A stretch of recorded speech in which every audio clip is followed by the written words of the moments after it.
Welcome, one and all, 3 and 4. Welcome back to another podcast, to SPIRE Podcast. Today, we are joined by you, the listener, and it is me, Fulton. Me, Nick. And me, Michael. And us three today, our subject of discussion, the thing that we were placing on the chest in the middle of the room, is this question. How do we be Christian in an anti-Christian age? Now, before we go any further, okay, calm down. We're going to each define what we mean by an anti-Christian age and what we define as what we mean by Christian.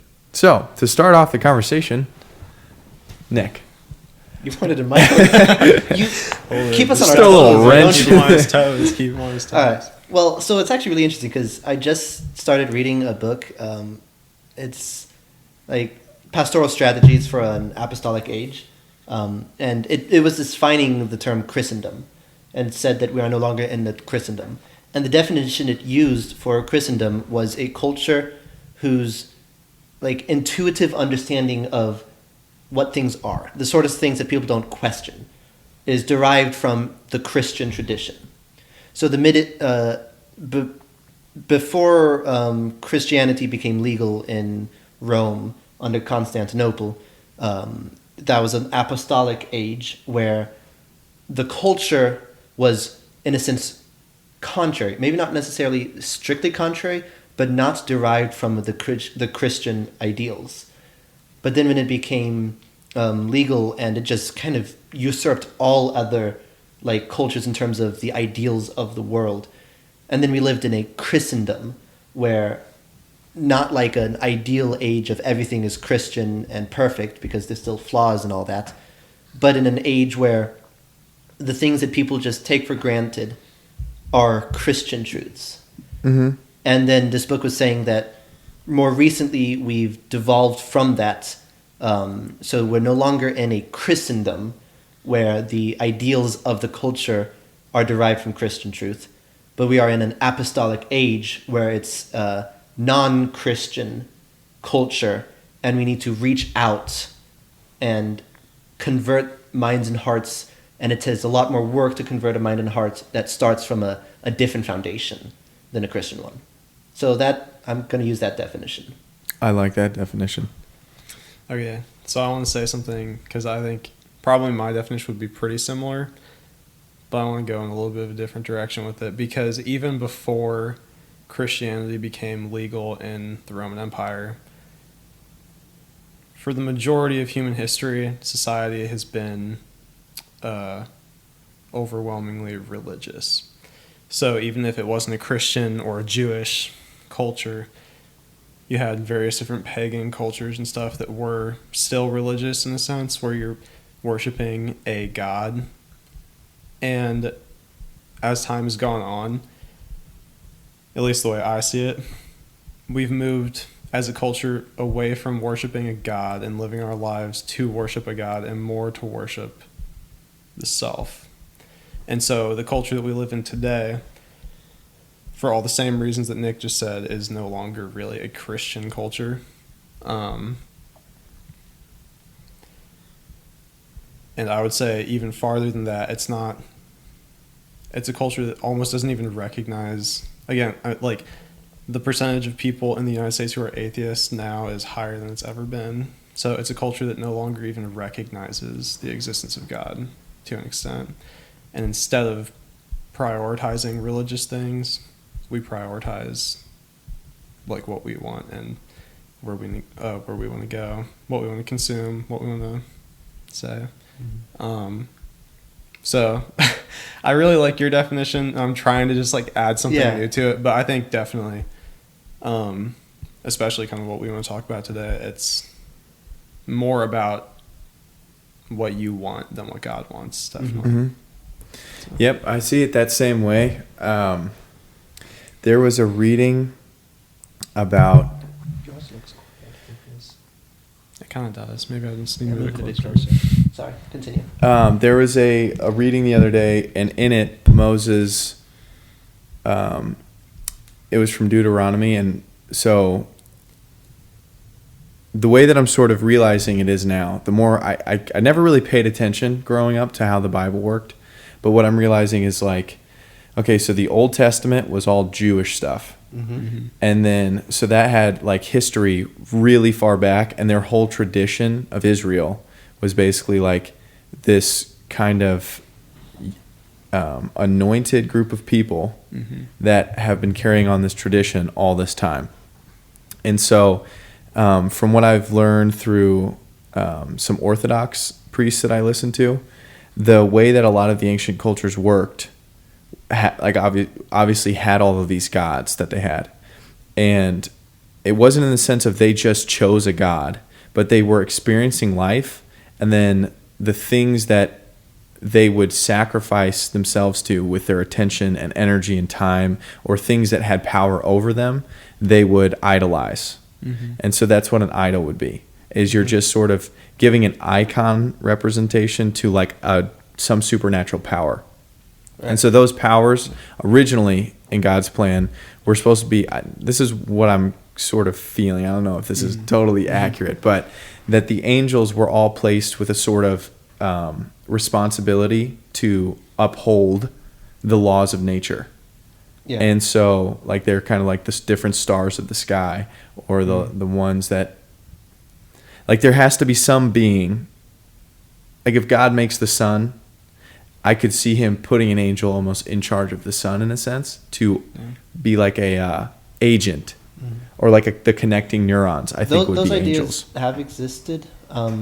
It's like in the hierarchy of angels, you know, you've got the seraphim and cherubim, which are basically just like in God's throne room praising him. The seraphim like praising like right at his throne, the cherubim a bit further back, being like the large choir thing. But then like thrones, powers, dominions, and all those, and these are like the powers of the world. Right. So you would think of that as like in charge of, you know, the sun, or in charge of gravity or something like that. Right. And it might not like actually be the case, but like it's definitely a thing that has been postulated about the angels. So that's sort of how I would formulate it. And then I think part of when the fall happened and nature sort of was no longer perfected but fallen, I almost look at that in the way of certain angels that were put in charge of these different areas of life fell, and so the nature of what they were. So you're talking about the original fall, not the fall of Adam. Yes, the original fall. Yeah. So their nature, their nature was then distorted, right? That's a really interesting way to think about it. So that's kind of how I frame it. And then I think those demons now were able to influence and affect people to want to worship them. Now, it's not a perfect correlation because there were sun gods, and it's like, I don't think the sun's necessarily bad, but the sun does burn you. I don't know. But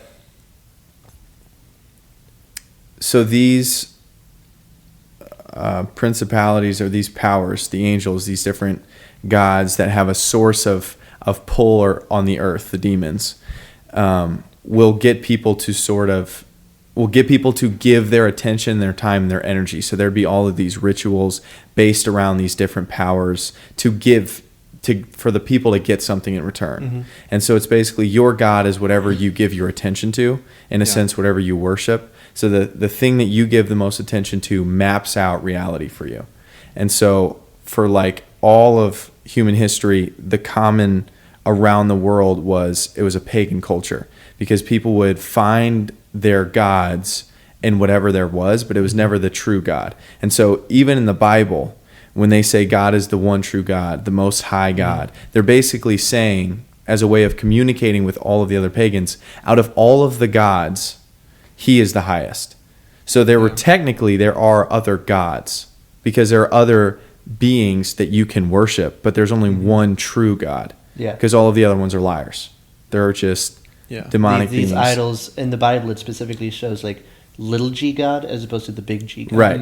But what was interesting to me was that the Bible actually still references that, and like points to that and says, this is the one true God. Out of worship no other gods. It doesn't say, it's like still refers to them as gods. So I think that still goes on today.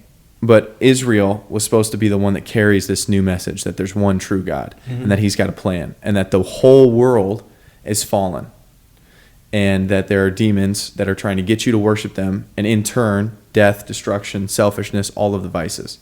And so Israel is sort of carrying this little package of like the law that God gave us. Yeah. And so that's like the Jewish tradition. And then when Jesus came, he said, okay, I'm the fulfillment of the law. And so now here is a new way of seeing the world. So like if you are a pagan back then, the thing that you worship lays out your value structure for you. Mm-hmm. So it's like the highest value is appeasing the God.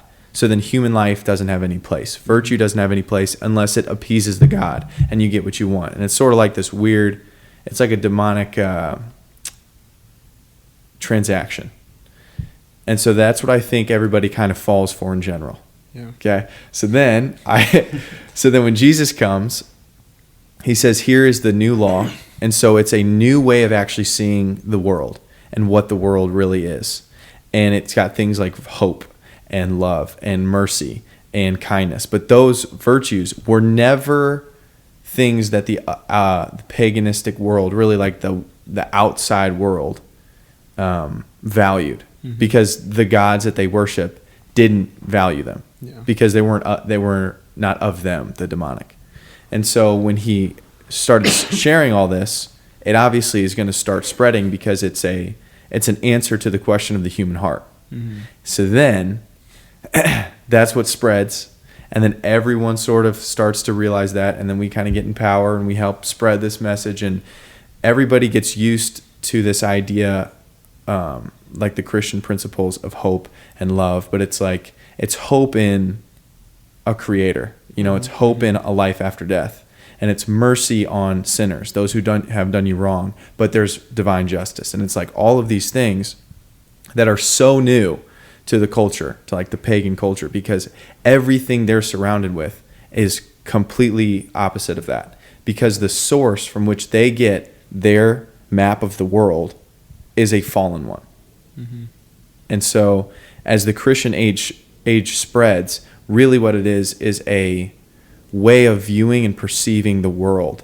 It's like a new way. It's like a lens of truth. And so the word repent really means to renew your mind, to have a new pattern of mind, to turn your face back to God, to turn back. So it's not to just say, I suck, I'm an idiot, da-da-da-da-da-da, but it's to repent, which means out here in the wilderness is nothing, so I turn back to the truth. Yeah. And in that relationship with real reality, you don't need the stuff that tears away your soul. And so like when everybody says repent, it really just means turn back to the God that's been here throughout history, trying to restore this broken world. Mm-hmm. And so the Christian age, I think, is when the majority of, at least the modern world, obviously there's exceptions throughout the world, but the majority of the modern world believes that as a priori. So it's like, this is the answer, and then everything flows from there. Yeah. It's like the fundamental underlying structure of your values. Yeah. Mm-hmm. And so that's what we all believed in. So then when you say that's unjust, we know that fits into the bigger picture of divine justice. Yeah. But now, what I think the anti-Christian age is the cutting out from underneath that fundamental structure. And so now we have like the ghosts of those virtues that people still hold on to, like hope. But when you really would ask them, okay, let's say you don't believe in Jesus, but there's something about hope. It's like, well, what do you really hope for? Like, what gives you hope? Because everything is going to die. Like, I saw a billboard today, and it was like 95.5, hope with a beat. And I was like, what? It was like an advertising for a radio channel. Okay. But it said hope with a beat, as if like music will give you hope, right? Or whatever it is. But I was thinking, okay, I'm kind of going on for a little while here. I'm really confused as to what you're thinking about. What is this? We've cut out the underlying structure. Mm-hmm. We have the ghosts of the virtues and the Christian values, but they don't have any meat if you really push on them. And as soon as something big comes, those are all going to come tumbling down, and we're going to have nothing. Yeah. Because what are people going to hope for if they're only placing their hope in things that aren't going to last? So to me, the anti-Christian age is a perception of the world that doesn't have any stock in truth, and that ultimately, how do I bring this home? Ultimately will leave you empty. Mm-hmm. So you say this as like an anti-Christian age, but from what you were describing, it didn't seem like an anti-Christian, but just like a non-Christian. Because anti makes me think of something that's like opposed. Like an anti-Christian age would be, it's not cultural to be Christian. It's almost like a derogatory thing to be in the culture as a Christian. So do you think that we live in an anti-Christian age or just like a non-Christian age? And Michael can answer this too. I think maybe we live in an anti-Christian age that has sprung up out of a non-Christian age, potentially. I don't think we live in an anti-Christian age yet. I think we're maybe like almost there. I think we're pretty damn close. Especially if you view Christianity as being the foundation for actual truth. Like if you say that hope doesn't make any sense without Christianity. I mean, I would say basically the justice system is based on every person is a unique individual with inalienable rights. So as long as we've got the Constitution there, we still are living in we're kind of in a post-Christian age. Okay. Is how I've heard it said. Yeah. That's a good way of putting it. So it's like those things are going away, which is why people like Jordan Peterson, Joe Rogan, Ben Shapiro, whoever it is that are looking back at these values and saying, why, as this stuff disappears, the whole culture is going away. Yeah. If religion is just an inconsequential, just a belief system like Santa Claus, why is the whole culture destabilizing? And I think it's like post-Christian would be, we no longer put stock in our identities as being something fundamental to our being. It's more of whatever we want. You know what I'm saying? Yeah. And it started with, don't tell me how to live morally. Don't tell me what my identity is. I'm not a child of God. Don't tell me that. I don't want that. And to now it's, I don't want biology. Don't tell me what it is. And so it's kind of like we're slowly now deteriorating back into the paganistic world, which I would look at as like a wasteland. Because as far as the paganistic world being go, like putting as idols the things of this world and lauding them as the greatest, and saying like a very specific thing and attending your time and effort in that. Right. So that's how you say we're in a sense devolving back into a paganistic world. Right. Because a lot of people are like, I'm not pagan, I don't believe in any sort of God.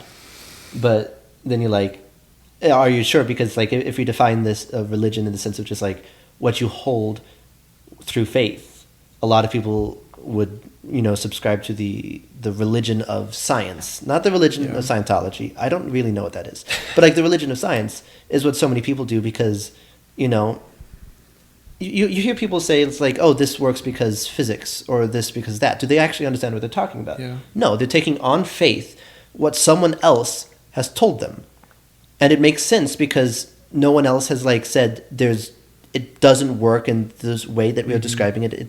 It's fairly self-cohesive, but like they're still taking it on faith because if you don't understand what it is, it's like, oh yeah, we've got general relativity, and then that explains a lot of things. But it's like, I don't understand general relativity, and I've been trying to learn it. Yeah. So, what do you think of this? It's almost like if you said that you loved words and you loved writing. And writing was awesome and it's the best thing ever, but we don't need the alphabet. Because the words are great, but they don't make any sense without the alphabet. You can't actually have words without the letters that build them. Yeah, so the idea you're constructing here is that like morality, or in a sense the Western culture is derived from a foundation of, with the alphabet, where this alphabet would be the truths of the Christian faith.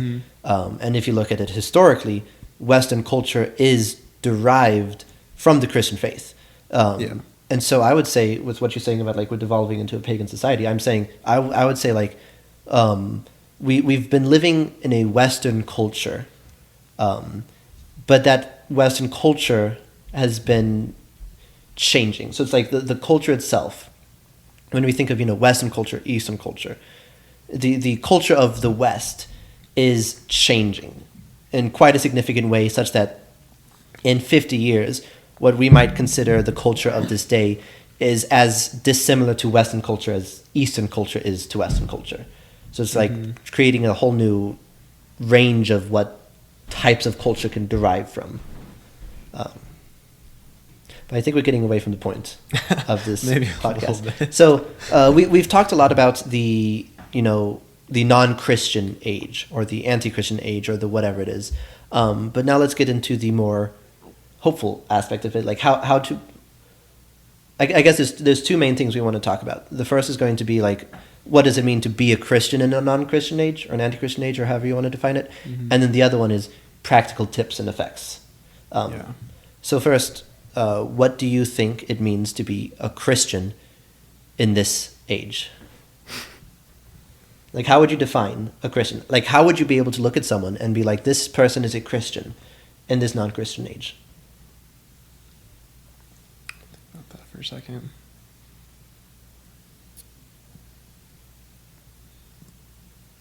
Do you have an answer? Because I just need to think about it for a second, but I don't want to just like pause this completely. Well, listeners can take a second to think about it while we think about it. We'll do the Dora the Explorer thing. It's like, what do you think the answer is? Leave a comment down below. Oi, Dora!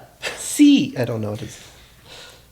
So I think my gut response is a Christian in a post-Christian age or in this age is one who believes in the truths of the Christian faith, but completely.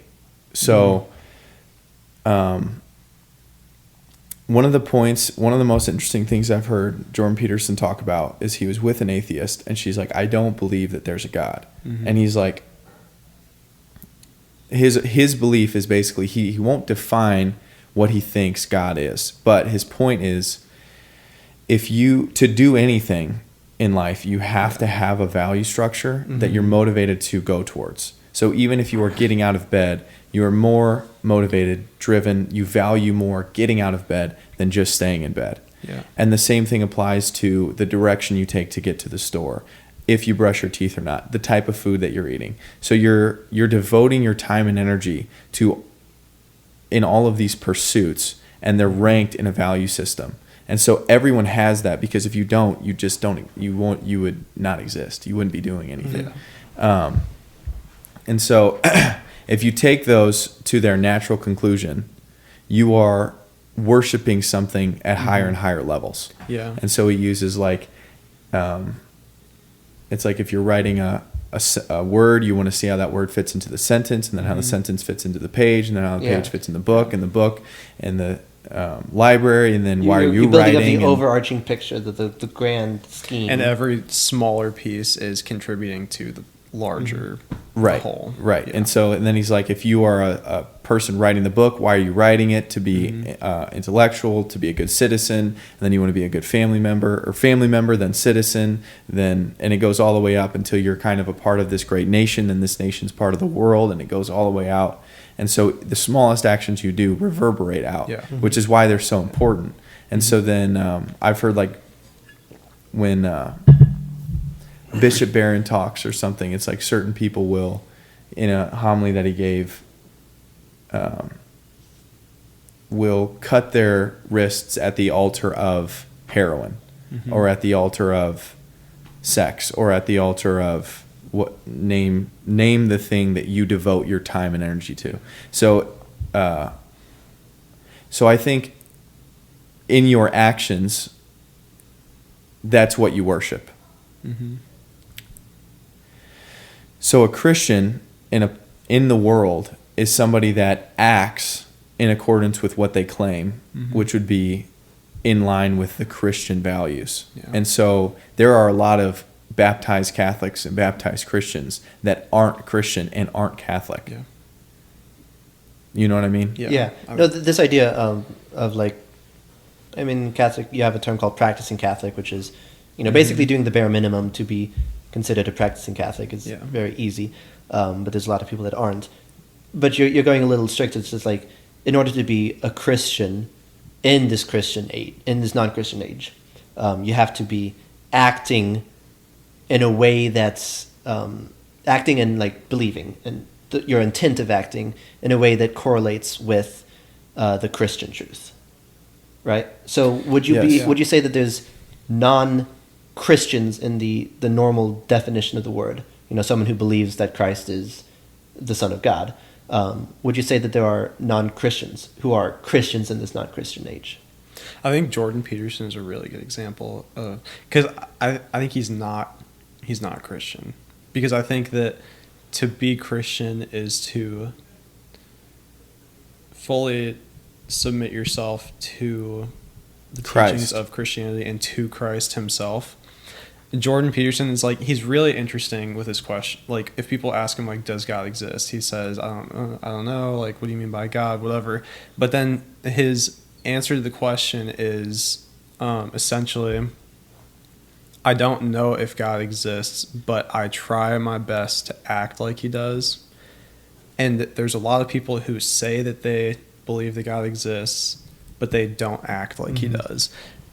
And so, I mean, I think that to be a Christian, like the essence of being a Christian is to submit yourself to Christ. And so, I mean, I don't think you can have non-Christian Christians, if that's what you're saying. Like, it's just kind of a contradictory thing. But I think that there are potentially a lot of non-Christians who are closer to being true Christians than some people who were baptized into the church, who are closer in terms of their moral state, in terms of their motivation, in terms of the way that they carry themselves and their priorities. They're closer to the truth than people who claim to already believe the truth, maybe. That makes sense, because what you're seeming to build up is, like, in a sense, a hierarchy of what it means to be a Christian.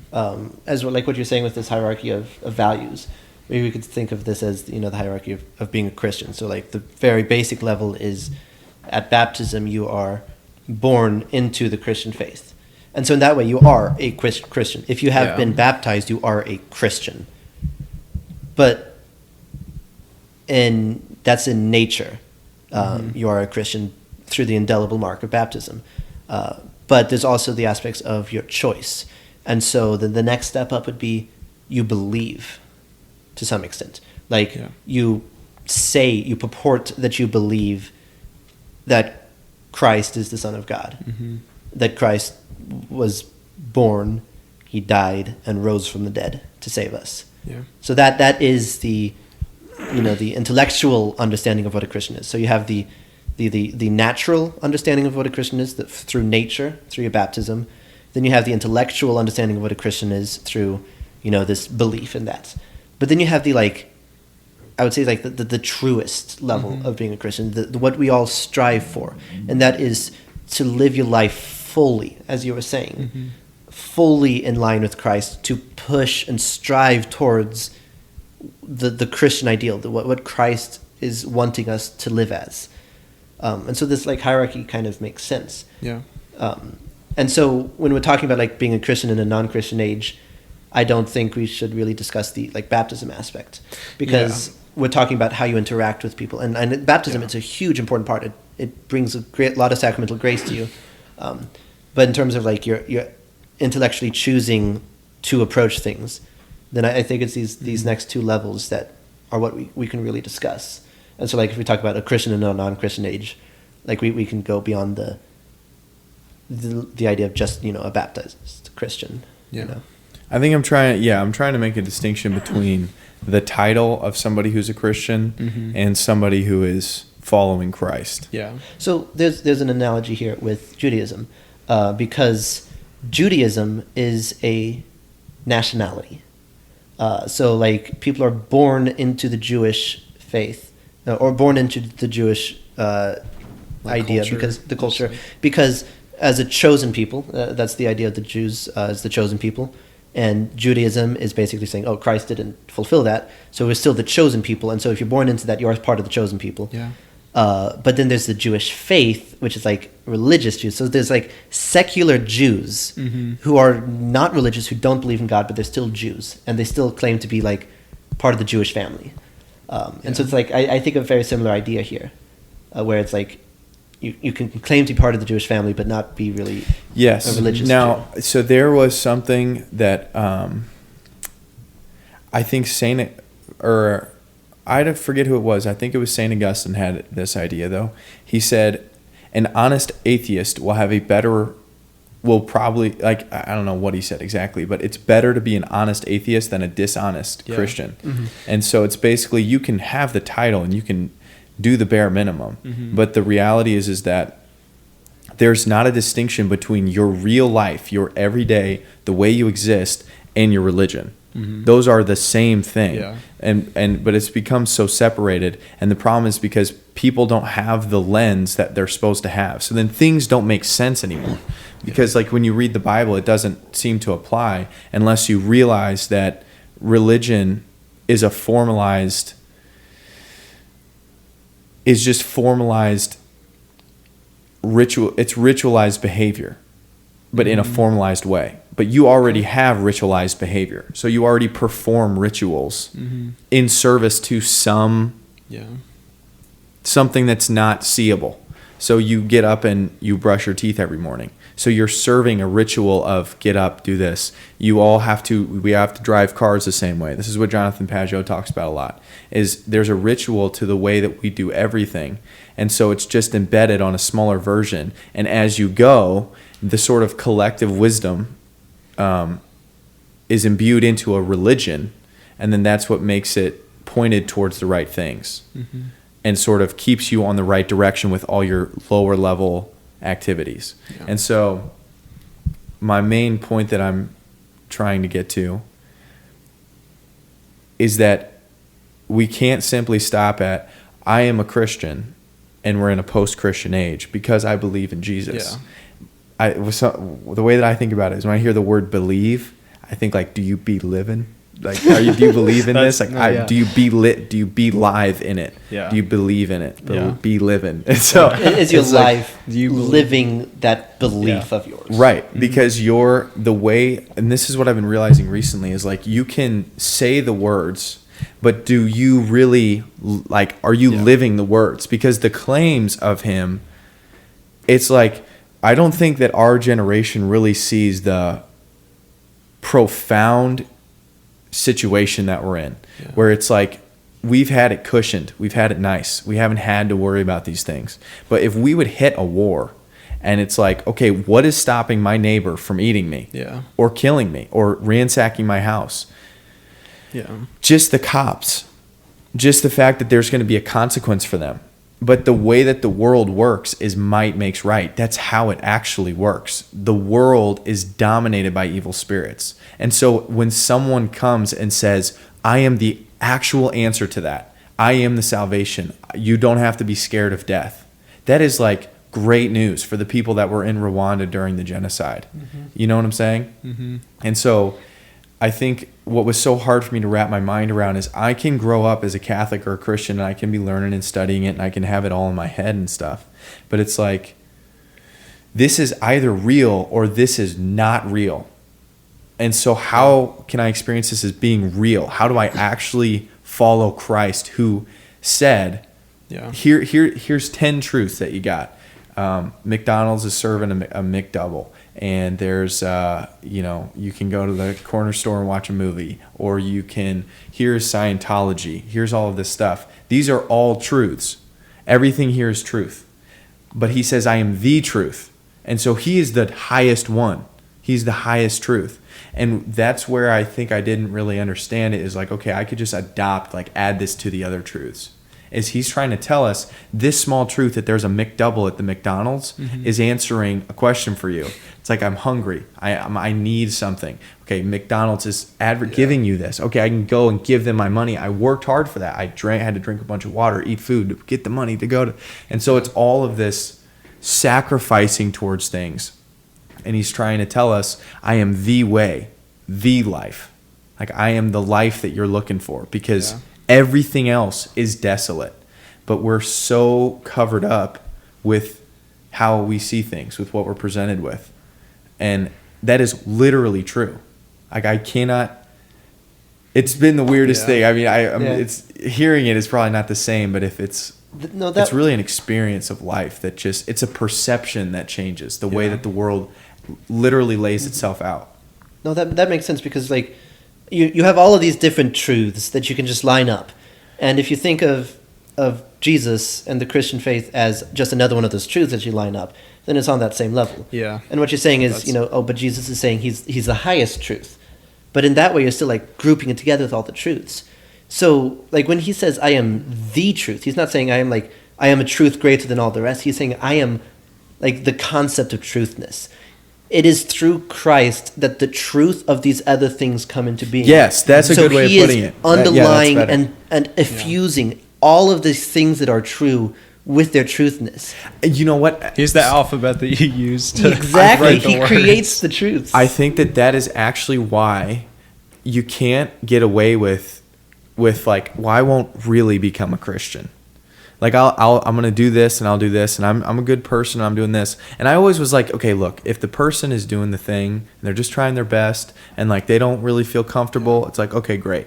But if you really think about it, imagine you are the truth that through all other truths that came to be, it's because of you, and they will not take you. It's like you're not picking God here. Mm-hmm. And that's like reality, because there's got to be something that everything is connected to, and there's only one person that is claiming that. And so that's when he says things like, if you are lukewarm, I will spew you out of my mouth. Yeah.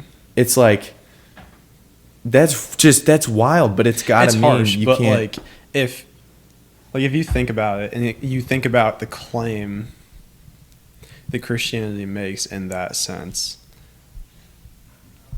if you're not, like, if you really believe it, you will be, like, you'll be ready to go die for it. Right. Like, you're not just going to be like, you know, it's like, these are some good ideas, and it's like, I think that we should all, you know, love each other and whatever. But like, if you're not willing to actually go the extra mile and actually live it out, which I think we should probably talk about practically, like, what does it even look like to live it out? But if you really believe it, you will live it out. I have one last thing to say before we move on to the more practical aspects. Is I think you brought this up before, but like Neil deGrasse Tyson has said stuff about the Christian faith and all that, and he basically says that I think he was asking, was it Neil deGrasse? Okay, maybe I don't remember. Say it, but and I might remember who it was.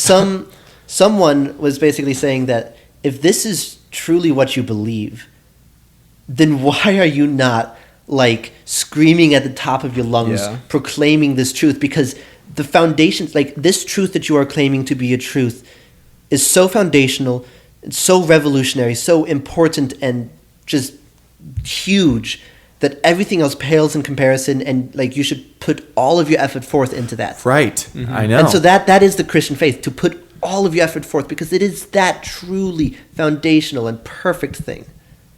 That is, okay, so that is exactly where I'm trying to get, because I'm thinking, as far as practical goes, why I don't, like, this is a new thing, at least for me, where I literally believe it. Mm-hmm. And I didn't realize, but I did not believe it for the longest time. Yeah. But I literally am believing it.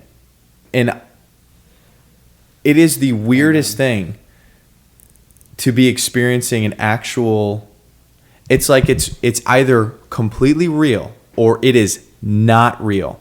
It's either real or just like insane, and just like you should have nothing. You should either be all in or have nothing to do with it. Right. And so then you ask yourself, because there's things in scripture where it's like, okay, go out and signs of those who believe in me, these good works will accompany them. Healing the sick, speaking in tongues. They name a bunch of other wild stuff. Yeah. Okay. I mean, it makes me, boldly, there's not that many people that really believe then. Mm-hmm. Right? Because if you really believed, and of course I think that there's varying degrees of belief, and you're kind of on a journey, you know? Yeah. And everyone is given different graces and different gifts. But I'm like, man, at some point, what if in our generation this stuff with the world actually goes down, and they go, do you believe it? Yeah. I mean, am I going to say it? It's like when it comes down to it, I will cave if I don't really want to go pray, you know? But it's like because I don't believe it. Yeah. But if I did, it would be so...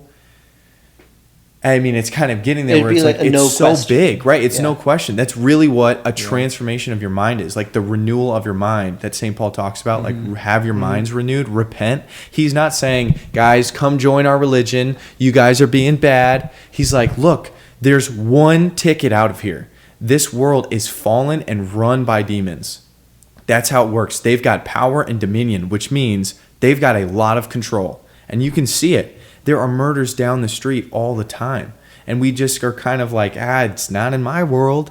But it's gonna be. And people that are experiencing really horrific things, this is what they cling to. And it's like, they're clinging to this for a reason, because it's not just intellectualized for them. It's not just nice values to have. It's not just like, oh, he got raised with the right morals. Go get him, champ. It's like, this is a huge deal. And I don't know what you're supposed to... Like, you're asking me, like, what's practical? It's like, dude, I don't know. I've just been begging for it to be real or for a clear sign that it's not. Because I would rather know what's real and just face it than live in a fake life where I'm kind of, I'm kind of Christian. Or I'm like, I'm atheist, blah, blah, blah. It's like, I don't know. Pick. I don't know. Show me. Yeah. Show me. So, like, on the practical sides of it, let's not think towards, like, practically how to believe through that. Because that's something that comes through Jesus. Like, that's not something we can, like, choose for, like, we choose it, but like that true belief and faith is not something that we can conjure up inside of ourselves. It needs to have Christ conjure up within us. Then how do we open ourselves to that? Okay, I would say this. I would say do the hard thing. Because if you're in a situation, if your buddy's like, hey, let's go to the strip club, and like, are you going to say yes or no? Like, you should just say no. Just say no. Because like what you were talking about a second ago is making me think a lot, because if it comes down to it and somebody is like holding a gun to your head and they're like, do you believe it? Like, what are you going to say? And if you can't say no to the little things, there's no shot you're going to say that you believe it. Well, okay. In that big situation. Let's go back to this example of the strip club. Okay. You have a buddy and he's like, hey, let's go to a strip club together. It's a fun time. We'll enjoy it. It's like, it's pretty people and whatnot. This is like massively common also. What do you do? Huge. Do you just say, it's like there's different ways you can respond. It's like, oh, I'm good, and not tonight. And that's the like dismissive way of like, I know I shouldn't be doing that, and I won't. So I'm like, no, I'm good, not tonight. But through that, you're saying, but I might be open to it some other time. Through that, you're not saying, expressing to this other person your belief in the morality and the dignity of the human body. If you say no, then it's a little more abrupt. It's not like necessarily leaving an opening, but it's still like, you're just saying no. Yeah. You're not like proclaiming the truth. But if you say, no, I do not want to degrade my perception of women. I do not want to abuse the dignity of another. I do not want to do that, and I will never want to do that. And like, it might sound harsh to your friend, but then you're proclaiming your truth there. And in that way, you're giving an example of your belief. Okay, so like a way to be practical is like, don't just not do stuff because it's the Christian way. Show that you're living the Christian life, you know? Yeah, and if you take it even a step further, whatever the word is, like if you're in that situation, don't even just say no. Take your friend with you. Don't let him go. Yeah. Like, I don't remember who it was that said it. It's like how much do you have to hate somebody to not want them to live the Christian life with you? Like, if you think hell is real, how much do you have to hate somebody to let them go? Like, if there's somebody in that situation and he's like, hey, let's go to the strip club, and you're like, no, I'm a Christian, I think we shouldn't degrade women, like, I'm not going to do that, and you don't try and stop him, like, good on you for not going. But if you're truly trying to live out the Christian, you should be, like, that's why God put us all here together. The entire reason but like, we're in practically relationships. speaking, in say this scenario, it's like, do you just say no and then grab them and it's like, you can't go? Or like, how do you practically help someone who is like, I'm going to go to the strip club? How do you practically steer them away from that without pushing them away from you, without like making them hate you. It's like, how do you still connect with them, but steer them away from something like that? Yeah. So the only thing that I think is important to hit on would be,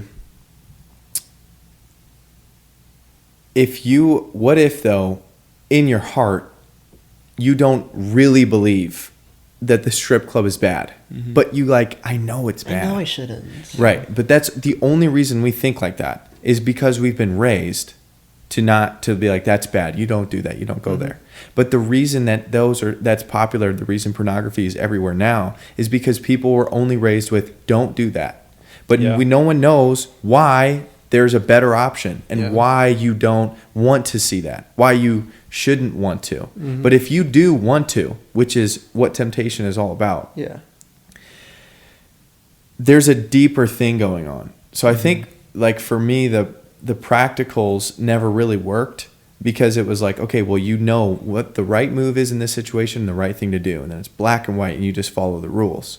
But I never had a transformation of my heart. So I would just still be stuck in the same crap all the time, even though I knew what was right. So what was it that would have helped you? Because we say practically like, oh, but saying this wasn't good. Well, yeah, well, that, and practically speaking, that's not the best way to approach someone. To just say, you know this is true. You shouldn't do that. That's not, practically speaking, not the best way. So, what would have helped you? Number 1, it's a renewal of your mind. That's what has to come. So that's the thing to aim for. So it's to open your heart and have your broken and distorted desires and aims, passions, learn to be redirected and opened up in the right, healthy ways. But how do you help someone else into that? Because you can't rip open their heart and do that for them. But how can you bring someone else into that? You can't do it for yourself either, but you can open up and pray that your heart is pierced. And the reason I'm not going how do you get them to do it is because it's not about you getting them to do it. It's about you doing it so much that what they see in you is such a better option that they can't help but follow Christ where he's shining through you. So the idea of being an example that people want to look towards. Right. And even if in this case your friend does go to the strip club, they will see your example and then see that you're happy through it. It's not like you're... no, guys. No, I can't. I can't. I can't. But you're happy through work. it and they're jealous. Because there's something that you want to bring out the jealousy in people. Not like the sinful type of jealousy, but the idea of to see something beautiful and to want that beauty. That is not the curiosity. Is the curiosity. And you want people to be like, why is he always so happy? Right. He doesn't do any of these things that we do. He doesn't go out and party at clubs and watch these things and do these things. He doesn't do any of the stuff that we think is going to make us happy, but he's so much happier than all the rest of us. The example I like to use from my own personal life is, in high school I worked at Culver's over the summer. And just one of the workers there just asked me, after I came in from running out to a car to give some of this stuff, and just why are you smiling all the time? And just something simple like that, because you're working, you do the same thing 4 or 5 days a week for many hours. I wasn't working full time, but so it's it gets drudgery, it's repetitious. So there's nothing new through that that's invigorating, right? So how do you smile through that and not just try to get through it, try to push through it? And it's just well, what else am I going to do? Am I just going to be depressed about this? I'm working for a reason. I'm working so that I can get money, so that I can do X, Y, Z, so that I can prepare for the future or whatnot. And that hope for the future gives me joy. And so this work can give me some joy. And also it's just nice to feel happy. Yeah. What that ties back into exactly what you were talking about earlier with the Jordan Peterson thing. It's because you just said, you're working to do this, so you can do this, so you can do that. It's all about why you're doing it. Because then again, what you said, why do you not do this thing? It's because you were raised and you were told that's bad, don't do it. Why are you doing these things or not doing other things? And it all has to do with your priorities and where it's all pointed. Because if you are just not doing things because they're bad or because people told you they were bad, the not doing them is like almost like a selfish thing. But if we use again the example of the strip club, yeah, it's like yeah. if you don't go and you're like, they just told me not to do this, it's bad. It's like, it's still good that you don't go, right? Like, we don't want to Objectively. yeah, Right. objectively, it is better to not go to a strip club than to go to a strip club. But like, they're even better than that is to not go to a strip club, not because you were just told it was bad, but because you don't want to objectify people, and because you have the higher purpose. And it's like, if you're working, you're working so that you can support this higher cause. And so it's all about like what it's leading towards. And if you are going down that road and you are going to the strip club, you're going wherever, you're doing all these things, you're probably not doing that for a higher cause. You're probably doing that for some kind of selfish reason. But I do think it all ties back into what we were talking about earlier about like, what are you doing this for? And don't just go one step up, go all the way up and see what's actually at the top of the chain. Okay. I have a question about the practical side, like another example, but not quite as specific. So we've been talking a lot about you want to be an example so that people look up to you in some way and want to be more like you because you are like Christ in some way. Like, that's what it means to be a Christian, to be like Christ in this world. But what is it that you see in people that makes you want to be like them? So like, practically speaking, if there was something that I could add to my way of living that would then make an effect on how people would see me to be more like Christ in this world, what would that be? I would say, again, what I said earlier is just like, when I see people who, if you're in a situation, there's an option to do something that you shouldn't do and you don't do it, like, I can just speak from experience. If we're in that kind of situation and somebody says no, like, that kind of thing truly moves me so much. Even if I like wasn't considering doing it in the first place, like, I could be an outsider looking in, and if you see somebody choose the good in any situation, like, that is such an incredible thing for me to see. So like, again, I would just say what I said earlier, just do the hard things. It doesn't matter how small it is. Like, it can be the smallest thing that you think doesn't matter at all, but And the little things matter. can build up. And if you can't do the little things, are you going to be able to do the big things? If you can't say no to the little things, are you going to be able to say no to the big things? Fulton has a show and You tell. have something for us. Let's see. But yeah, practical. Just say no sometimes. Like, just. And like, I don't always want to just say like do hard things because they're hard, but sometimes. But the reason why you do a hard thing is an explanation for your faith. Mm-hmm. You don't do a hard thing just because it's hard. Yeah. The reason that you're doing it will make people understand why you're doing it. Yeah, and if somebody sees you say no to something that's bad for you, they're gonna be moved by that a lot more than if you say yes and you're just like, oh sure. And so maybe you're not able to stop them from.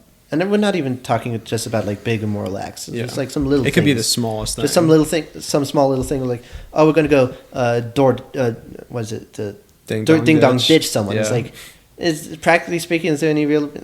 But like, just like, it's something not simple that like bad, but Yeah. even the small things, if you can just say no, because like, or the idea of like with gossiping. Yeah. You know, if you notice someone's speaking badly about someone, it's like no, I don't want to. There's no like.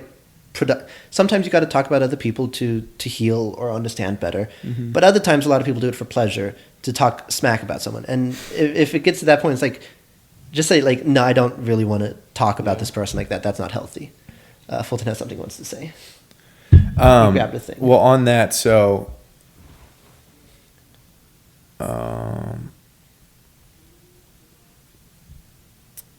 so one of the biggest things for me is still this, you have to really, the goal of the Christian life is to get to a point where you want only God. yeah. Yeah.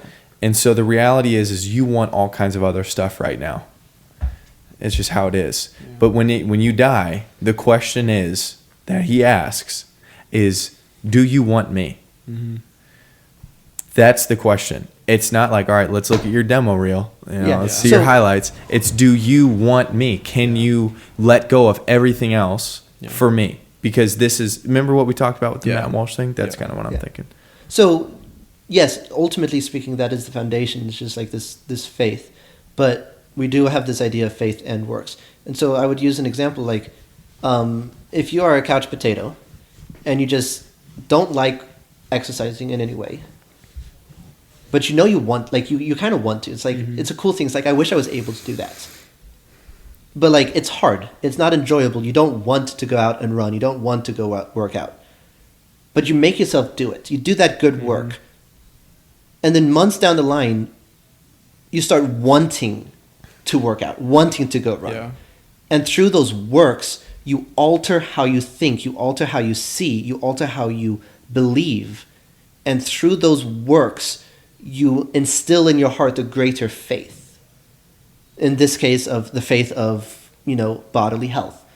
But so I would say, like, in the Christian faith, it's like, yeah, it's at the end of the day, it's not a demo reel of all the good you've done versus all the evil you've done, and you've crossed the zero, you're positive good. It's not that. But all of the good works that you do create in your heart a greater capacity for love.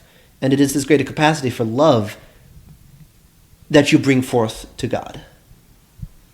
Does that make sense? I agree with you. Yeah. We agree, I Okay. think.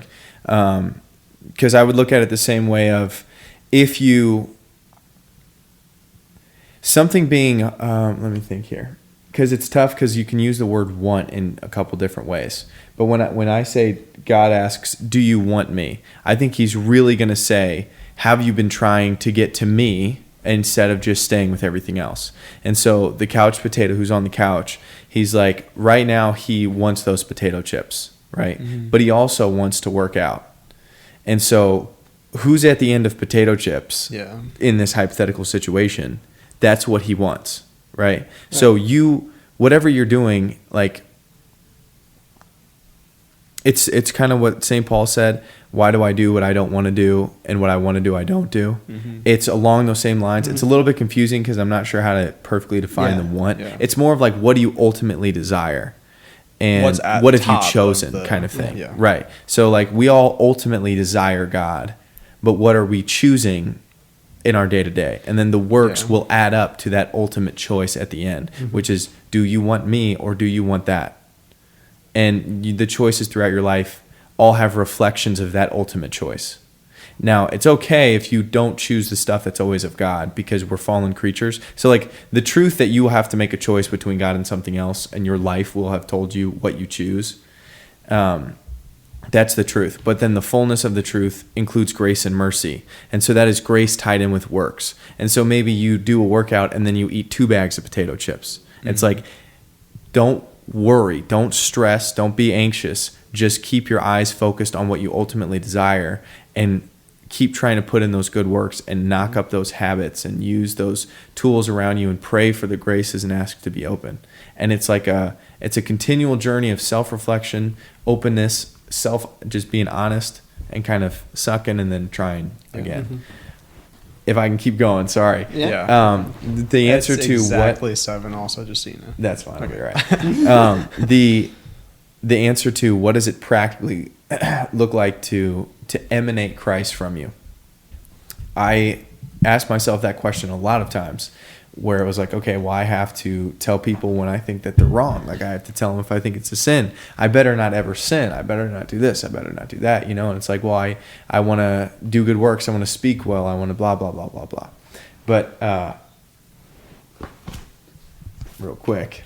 Yeah. So this one, we've heard this all the time, but the thing, I feel like I've read it before, but the thing that sticks out to me is the beginning and end.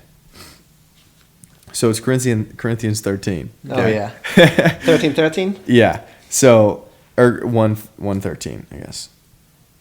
1 Corinthians. 1 Corinthians 13. If I speak in the tongues of men and of angels, but have not love, I am a noisy gong or clanging cymbal. and if I have prophetic powers and understand all mysteries and all knowledge, and if I have all the faith, so as I'm gonna ad lib what it kind of means to me. So if I have so much faith in God, so as to remove mountains, that I just believe I can remove mountains, I will be able to. But if I don't have love, I am nothing. If I give away everything I have, even to the point where my body is burned, but have not love, I've gained nothing.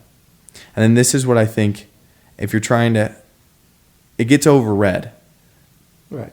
But the person that does this is being Christ. Because you're embodying love. Mm-hmm. Love is patient and kind. Love is not jealous or boastful. It is not arrogant or rude. Love does not insist on its own way. It is not irritable or resentful. It does not rejoice at wrong, but rejoices in the right. Love bears all things.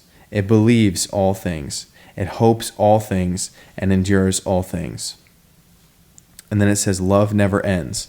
Prophecies, knowledge, tongues, skills, abilities, thoughts, ideas, power will all end. It's all going to go away. But faith, hope, and love abide. But the greatest of these is love. So what that's basically telling me here is that the number one thing that we should be focusing on is opening up to the love of Jesus so that we can be love.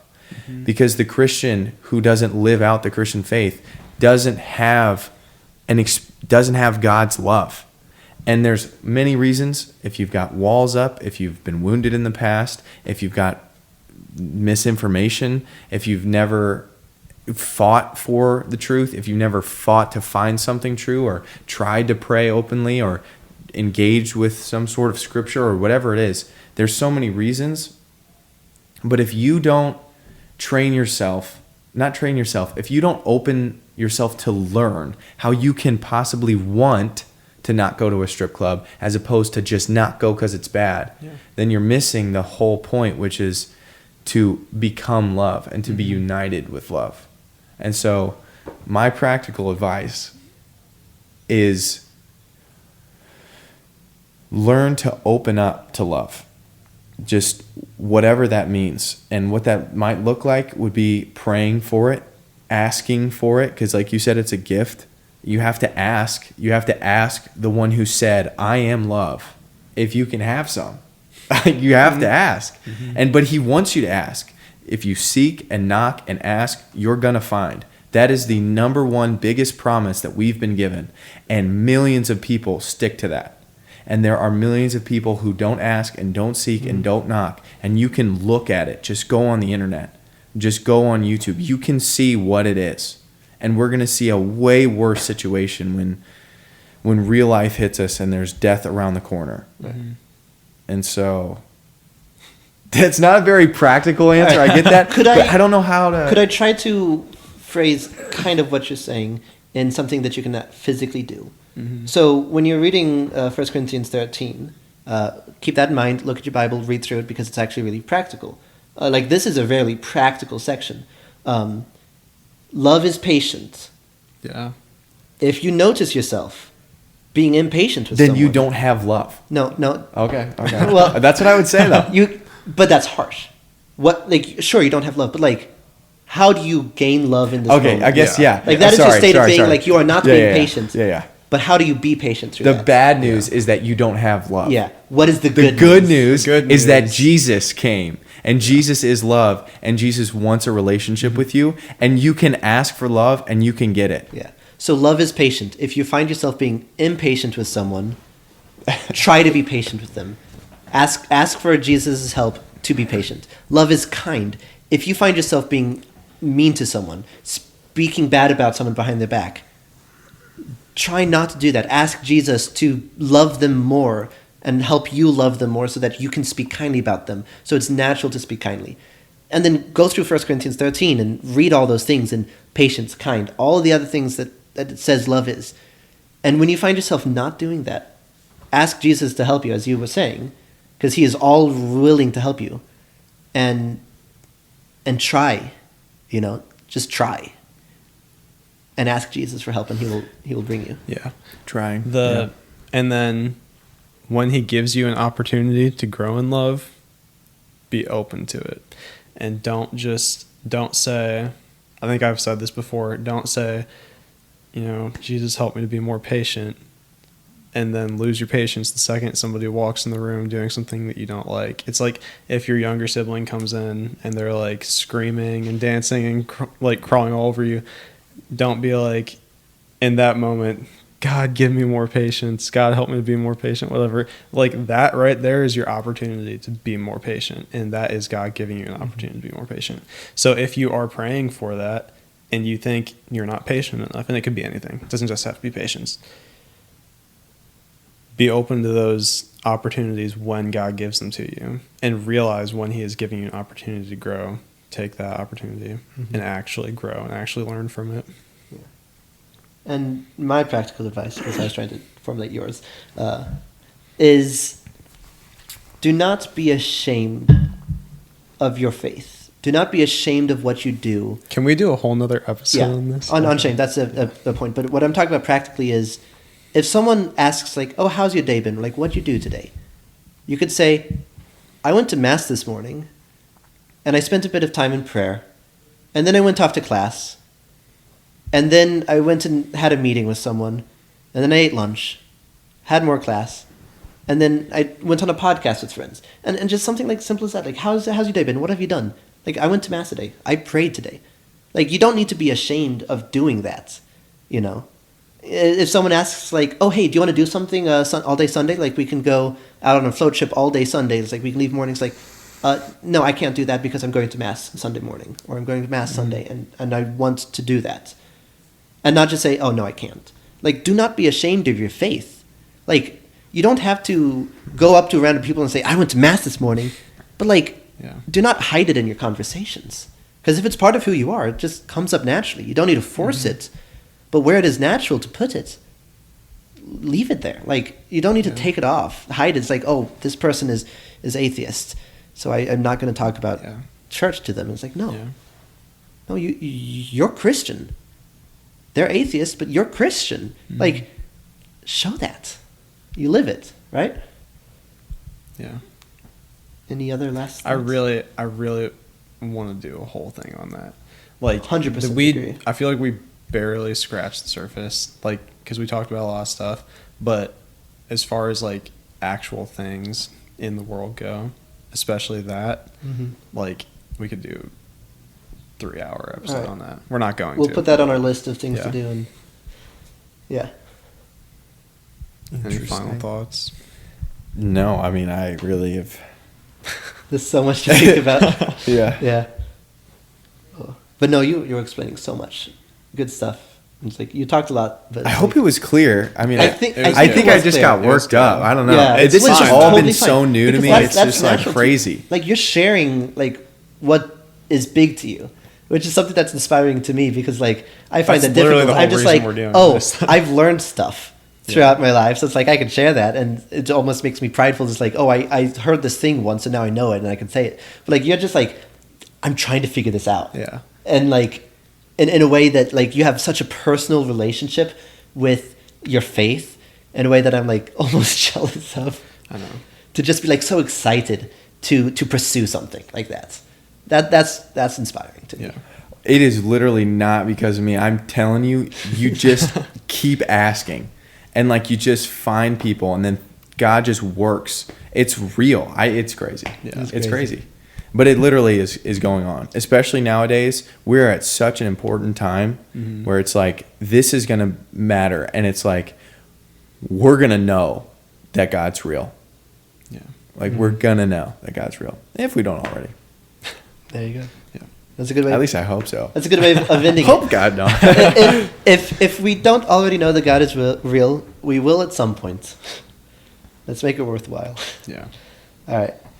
So I guess what would be let's just each have what would be your if you had a tagline for how do you be a Christian in a post-Christian age? I feel like that's a better way of talking about Yeah. now. Post-Christian. Yeah. That's good. In a post-Christian age, what would be small definition of post-Christian age, small definition of being a Christian in that age? Small definition of post-Christian age for me would be does not believe it's not normal to talk about your Christian faith. And so the small definition of to be in your Christian faith is to share. To like share what you do to be a Christian. So that's what I would say. I would say I'm going to kind of like tweak my evangelization definition a little bit, but I'm going to say live your life in a way that reminds people, that reminds the world of the truth that they've forgotten. Because I think that we live in a world that has completely forgotten God, and the way that you live your life should remind them that He's there and that He's real. Because it is real. I really like that. Because it is real. It is real. Oh, is that why Israel is named Israel? I've Because wondered it's that. It is real. Yeah. Okay. that's- And you? We hadn't had any puns yet. We needed that. Good point. Yeah. Spire. All Okay, right. you give your small I forgot we're definition. even doing it on the SPIRE podcast. We didn't even say that. Yeah, right. No, we did. Oh yeah, we did. you Okay, did. okay. What's your small definitions? before My we small close out? definition of in a post-Christian age.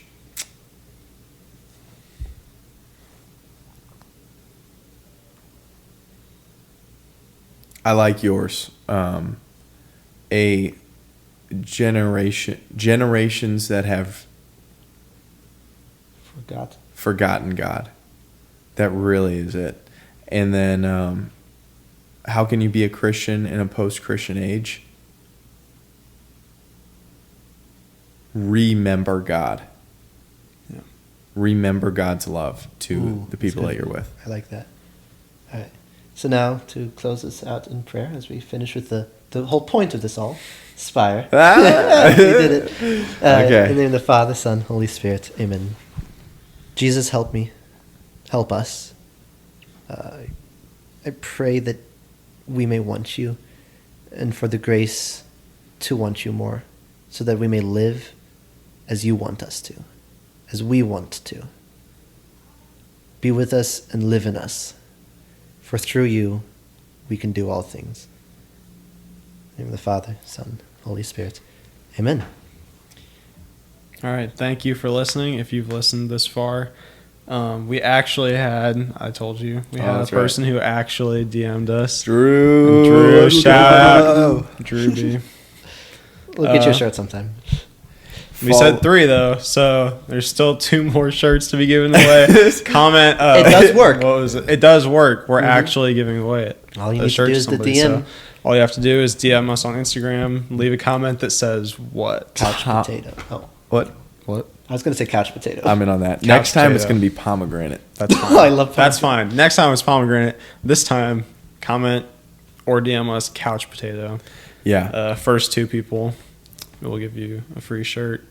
There will definitely be a follow up to this because there's a billion other things that we didn't. I've talk got about, I've got but thoughts now, and I'm going to try to put it into our list of topics we want to talk about. On that note, if you do have stuff that you think we should talk about, please let us know. Please. Leave a comment, DM us again. Yeah. Like today That's all I got. was derived from Seth, a friend Yeah. of mine, who just like suggested some things, and that's what we're talking about now. Yeah. I mean, we tweaked it a little bit. A little bit. So the we're title gonna, isn't we're the gonna same. cover it all, not all today. because Yes. we don't have time, but yeah. 100%. All right. All right. Well, That's it. Thank you See guys you for next watching. This has been The Spire Podcast.